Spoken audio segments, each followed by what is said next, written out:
Welcome back, everyone. And once again, we have people who are completely blind to the simple truth of many things. This last week, Representative Rashida Tlaib uh, is on record, and you can find direct quotes from her where she says that she gets a calming feeling when thinking of the Holocaust. Now, she goes on to wrongfully claim that, quote, her Palestinian ancestors, unquote, which that's a very loose use of the word, but it would be true. People who were in Palestine before she was born. But she goes on to claim that they gave refuge to the Jews, which is incorrect. It's a bald faced lie. So, first, she says she gets a calming feeling thinking about the murder of over 6 million Jews, homosexuals, and gypsies and others. Then goes on to lie about what happened after World War II ended. Now, of course, Democrats are now demanding that uh, everyone must apologize to her for our reaction to her comments. Now, I'm going to not apologize. I'm actually going to go a step further, though, and basically just tell the Democrats to take a long walk off Short Pier and try not to get too wet. My grandfather and my great uncles fought in World War II. My grandfather was a military policeman stationed in Italy. One of my great uncles was a tank commander who fought General Rommel in North Africa, then went on to serve also under Patton at D-Day at Dog 1, Normandy Beach. Another great uncle was in the United States Navy in the North Sea, where a Nazi submarine tried to torpedo the ship. Luckily, the torpedo did not detonate, and he was able to get it home. There's still a piece that he kept until he died. Lastly, I have my great uncle Roland, paratrooper, sent on the same mission as my great uncle Coleman on D-Day. Unfortunately, Roland was scattered to the wind like so many were, and he died on 8 June 1944 in service of freedom, in service of his country to stop a tyrant. Now, what Representative Tlaib also leaves out, which is a lie of omission, is that Palestine, Afghanistan, Iran, Iraq, pretty much any Muslim nation in the Middle East, allied with Hitler. He was allies with them due to their mutual hatred of the Jewish people.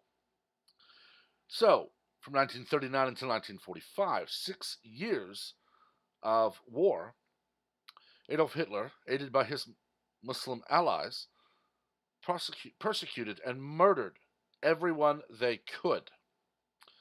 And Rashida Tlaib says she gets a calming feeling thinking of the Holocaust. So we're no longer in the world where people just deny the Holocaust happened. We're in a world where sitting members of the United States House of Representatives actually say it calms them to think about it. They then go on to lie and say Palestinians gave the Jews refuge, when in fact it was the United Nations, May 5th, 1948, who restored the nation of Israel and allowed the Jews to have their home back. Not giving them land, giving it back. Even Russia recognized this in 1948. So, Stalin recognizes that the Jews' home is their home, it is their nation. Palestinians, within days, weeks, possibly as much as months, begin attacking the nation of Israel, trying to kill every Jew there. Iran, I believe it is Mahmoud Abbas, who is on record as saying that the Jews should be driven into the sea. Rashida Tlaib, Ilhan Omar, Linda Sarsour, Farrakhan, and so many other Democrats. Notice the trend, they're all Democrats, or at least all raging liberals, want the Jews exterminated. So my only real question left is why anyone of the Jewish faith would ever vote for a Democrat. How can anyone of the Jewish faith look at Pelosi demanding that everyone who is upset, everyone who is angered by Rashida Tlaib saying that the death of 6+ million people, most of them Jewish, gives her a calming feeling? How can anyone look at that and say that's the party for me? Of course, Representative Tlaib lied again, saying that we're twisting her words. I didn't twist her words. I copied and pasted from the transcript of the interview where she said it. But we live in a world where using someone's own words against them is not allowed if that person happens to be liberal. I've made this prediction before, and I'll make it again here. How much longer is it until we hear in a court of law, Your Honor, I object. My client does not agree to having their own words read back. That would be self-incrimination. Your Honor, we object. Video of my client committing the crime would prove their guilt. We do not agree to it. How long until we have criminals telling people you can't use evidence against me?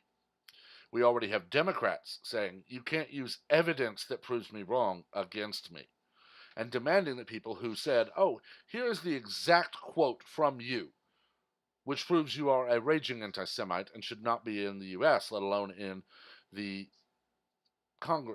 House of Representatives in Congress. But of course, Democrats don't care about decorum, honesty, logic. They care about power, and they care about control. So, when Representative Rashida Tlaib makes horribly anti-Semitic remarks, telling the world that she is calmed by thinking of the Holocaust, Democrats rush to defend her. When Donald Trump says, I did not collude with Russia, this is a witch hunt, I'm innocent, Democrats rush to say that is obstruction. Are you noticing a pattern? You are not allowed to say anything the DNC does not specifically approve of you saying. For those of you who have not read 1984, Animal Farm, Brave New World, Fahrenheit 451, or the more recent work, Ready Player One, if you want to see tyranny, read the books. Ready Player One is actually the fevered nightmare of all three of the other authors, Huxley, Orwell, and Bradbury. A world where you're controlled either by drugs no longer being illegal because it just takes you out of your mind, or worse, by technology where you are beholden to whoever runs the program. 1984 is more overt. You simply vanish if you dissent from the approved everything that comes from your government. Fahrenheit 451 is a bit more opaque because they hide behind these books are dangerous and they don't let you learn. Whereas Brave New World is just simply, here, take these drugs. It will make you not care that we're controlling your life.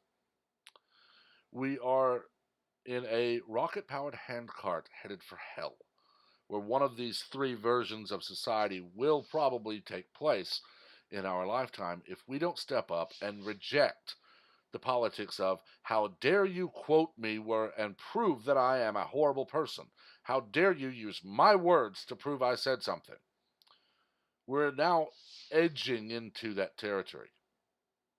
And we have members of the House of Representatives defending that. And I don't know about you, but I don't want to live in a world where a raging anti-Semite manages to cheat their way into Congress, and trust me, I'm going to go on record at least at 75% that there was something going on there. But I don't want to live in a country where an anti-Semite like Tlaib or Omar can sit in the House of Representatives, make their racist anti-Semitic remarks, and then demand that I apologize for being upset by their racism and hate. I, for one, will not be silenced, and as it stands right now, luckily I live in a state that will stand shoulder to shoulder with me and tell them to go suck an egg. My First Amendment rights are not trumped by their being upset that I tell the truth. But let me know what you think. As always, keep it civil when you comment. We do not learn from argument, we learn from debate. Please remember also to like and share this video, as well as to subscribe and turn on notifications so that you are among the first to know of all new content as it is posted. Until next time, everyone have a wonderful day.